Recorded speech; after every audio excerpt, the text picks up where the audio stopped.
August 2004 ফাঁসির মঞ্চের দিকে পা বাড়াচ্ছেন এক খুনি এবং ধর্ষক।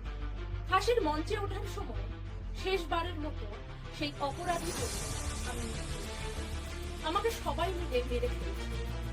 ভোর 4:30টার সময় ফাঁসুড়ে নাটা মন্দির লিভার টানবে, পায়ের তলা থেকে কাঠের পাটাতন সরে যেতে ঝুলে পড়বে একবিংশ শতকের এক ধনঞ্জয় চ্যাটার্জি।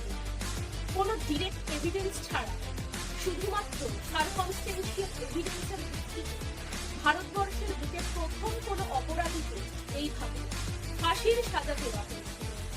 বাইরে তখন স্বাধীনতা উৎসবের তোড়জোড় চলছে। একদল মানুষ বললে এ এক নতুন ভারতবর্ষ, যেখানে কোনো অপরাধী ছাড় পায় না। ধনঞ্জয়ের ফাঁসি হতে ভারতীয় আইন ব্যবস্থা কতটা মজবুত তা বিশ্লেষণ করা শুরু হয়ে গেল। পাড়ার মোড় থেকে চায়ের থেকে পর্যন্ত একজন বলে উঠলেন, গরিব বলেই ফাঁসি হয়ে যায়। ওদিকে বাঁকুড়ার কুলডিহি গ্রামের বাসিন্দা বংশীধর চ্যাটার্জির বুক ফাটা আত্মনাদের ফুটেজ দেখানো হচ্ছে সংবাদ মাধ্যমে।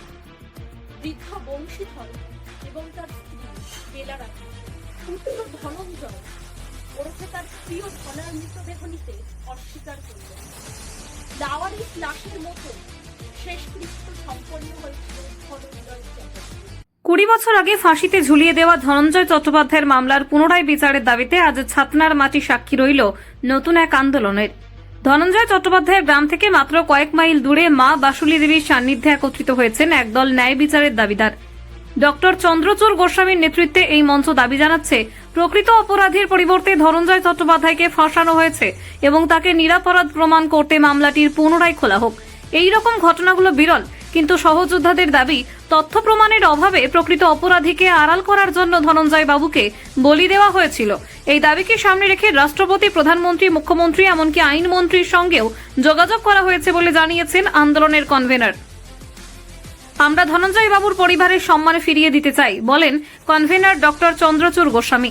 তবে আমাদের লড়াই কেবল একজন মানুষের জন্য নয়, গোটা বিচার ব্যবস্থাকে ত্রুটিহীন করার জন্য। এই আন্দোলন একটি বার্তা দিতে চাই, ক্যাপিটাল পানিশমেন্ট দেওয়ার আগে পুনরায় বিচার ও সঠিক তদন্তের প্রয়োজন। মঞ্চের তরফ থেকে জানানো হয়েছে, এই লড়াই চলবে যতদিন না ধনঞ্জয় চট্টোপাধ্যায়ের নাম কলঙ্কমুক্ত হয়। আগামী দিনে স্বাক্ষর সংগ্রহ অভিযান এবং অন্যান্য পদক্ষেপের মাধ্যমে এই আন্দোলন আরও বৃহৎ আকার নেবে। মানুষের বিশ্বাস, ধনঞ্জয় চট্টোপাধ্যায় এবং হেতাল পারেখের অতৃপ্ত আত্মা প্রকৃত বিচারের আশায় আজও কাঁদে। সেই নীরব কান্না শোনার দায়িত্ব আমাদের। ছাতনা থেকে দীপ আচার্যের রিপোর্ট, সংবাদ 9 নিউজ। আজকে আমরা মা বাসুলিকে সাক্ষী করে এই সামন্ত ভূমির মাটিতে এবং অদূরেই রয়েছে ধনঞ্জয় বাবুর গ্রাম, এই ছাতনা অঞ্চলে আমরা একত্রিত হয়েছি আমাদের সহযোদ্ধারা। আমরা ধনঞ্জয় চট্টোপাধ্যায় মামলা পুনর্বিচার মঞ্চের পক্ষ থেকে ইতিপূর্বে আপনারা জানেন আমরা রাষ্ট্রপতি, প্রধানমন্ত্রী, মুখ্যমন্ত্রী, আইনমন্ত্রী এনাদের সাথে যোগাযোগ করেছি, কিন্তু কোথাও তো এটা শুরু করতে হবে। তো যেহেতু এটা রেয়ারেস্ট অফ রেয়ার কেস এবং অলরেডি একজন মানুষের 20 বছর আগে ফাঁসি হয়ে গেছে, সেই কেসটা দেখুন ভাবতে হবে আমাদের এর আগে কিন্তু কখনো কোনো এরকম মৃত্যুদণ্ডের আর কেস রিওপেন হয়নি, প্রথমবার হতে চলেছে। এখানে রাষ্ট্রপতির ভূমিকা অত্যন্ত গুরুত্বপূর্ণ। সমাজের সব স্তর থেকে আবেদন আসছে এবং তারই আমরা লিখিত কর্মসূচি আজকে সই সংগ্রহ অভিযান শুরু করলাম মা বাসুলিকে সাক্ষী করে এই সামন্ত ভূমি থেকে। তো সেই জন্য আমরা একদিকে যেমন ধনঞ্জয় বাবু, তার পরিবার, এই গ্রাম, এই অঞ্চলের হৃতগৌরব ফিরিয়ে দিতে চাই এবং তার থেকে আরও অনেক বড় উদ্দেশ্য হচ্ছে আমরা একটি ত্রুটিহীন বিচার ব্যবস্থা এবং একটি অপরাধবিহীন সমাজ ব্যবস্থা স্থাপন করতে চাই। এবং এই অত্যাচার ধনঞ্জয় বাবুর সাথে হোক বা বাংলাদেশের আত্মপীড়িত মানুষের সাথে হোক, আমরা আমাদের মঞ্চ এই ভয়েসেই কথা বলি। আপনারা কি মনে করেন ইন্ডাস্ট্রি? দেখুন, মানুষের বিশ্বাস এবং তথ্য প্রমাণ বলছে যে 100% আমরা নিশ্চিত যে ধনঞ্জয় বাবুর সাথে ইনজাস্টিস হয়েছে, শুধুমাত্র উনি একজন দরিদ্র পুরোহিত ঘরের সন্তান ছিলেন বলে। এবং তার থেকেও বড় কথা হচ্ছে, প্রকৃত যে অপরাধী হতে পারে সেই সময়ের সরকার বা তার দোসররা, তারা বিক্রি হয়ে গিয়েছিল টাকার কাছে বা ক্ষমতার কাছে। প্রকৃত অপরাধীকে আড়াল করার জন্য বলিকা বকরা করা হয়েছে ধনঞ্জয় চট্টোপাধ্যায়কে। আমরা এটা বিশ্বাস করি এবং তথ্য প্রমাণও সেই কথা বলছে। ভারতের বিচার ব্যবস্থার প্রতি আপনাদের আস্থা নেই? ভারতের বিচার ব্যবস্থার প্রতি আমাদের নিশ্চয়ই আস্থা আছে এবং বিচার ব্যবস্থাতে যে কতটা ফাঁক ফোকর থাকে সেটাও আমরা সবাই জানি। দেখুন, আমাদের উদ্দেশ্য কিন্তু এই বিচার ব্যবস্থাটাকে আরো বেশি ত্রুটিহীন করা। যখন একজন মানুষকে একটা ক্যাপিটাল পানিশমেন্ট দেওয়া হচ্ছে, অর্থাৎ জীবন চলে গেলে আর তাকে আমরা ফিরে পাবো না, এবং তার মান সম্মান, পরিবারের মান সম্মান, তখন অবশ্যই ত্রুটিহীন হতে হবে।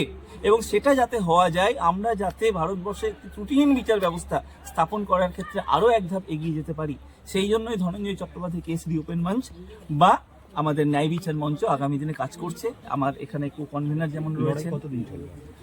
আমাদের লড়াই ততদিন পর্যন্ত চলবে যতক্ষণ না আমরা ধনঞ্জয় বাবু বা তার মতো আর্তপীড়িত অসহায় মানুষদের সম্মান ফিরিয়ে দিতে পারছি। আমাদের লড়াই ততদিন চলবে যতদিন শুধু বাংলাদেশ নয়, এই বাংলাদেশের মতো সনাতনী জাতীয়তাবাদী মানুষ, তাদের উপর যতদিন এরকম অত্যাচার চলবে নির্বিচারে, আমাদের আওয়াজ চলবে, আমাদের লড়াই চলবে। আমরা ছাতনার মানুষ, বাঁকুড়ার মানুষ। সরকারের কাছে আমার প্রশ্ন। ধনঞ্জয় চট্টোপাধ্যায়ের যে ফাঁসি হয়েছে, এটা আমাদের কাছে একটা কলঙ্ক মোচন। আমরা প্রত্যেকেই জানি এই মাটি প্রেমের মাটি, চণ্ডীদাসের মাটি, সবার উপরে মানুষত্ব তার উপরে নাই। আমরা চণ্ডীদাসের বাণীকে বিশ্বাস করি এবং আমরা এটা মনে প্রাণে বিশ্বাস করি যে ধনঞ্জয় তাকে 14 বছর কন্ডমে ফেলে রাখার পর ফাঁসি দেওয়া হয়েছিল।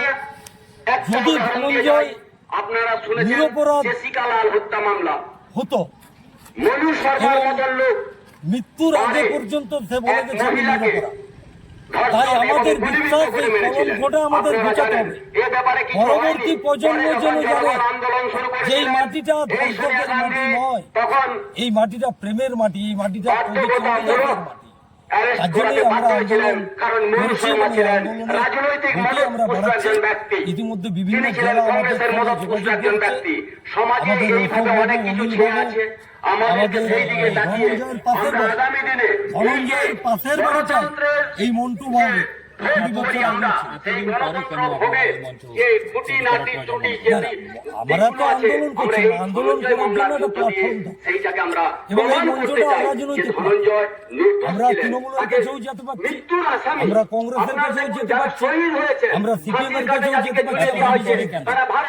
কেন এখন রাজনীতিটা কিছু বলা যায়? এখন একটা রাজনীতি আমরা অরাজনৈতিক প্ল্যাটফর্ম করছি যাতে আমরা সবাইকার কাছে শেষ সময় কি বলেছিলেন? আমি নির্দোষ, আমাকে ফাঁসানো হয়েছে।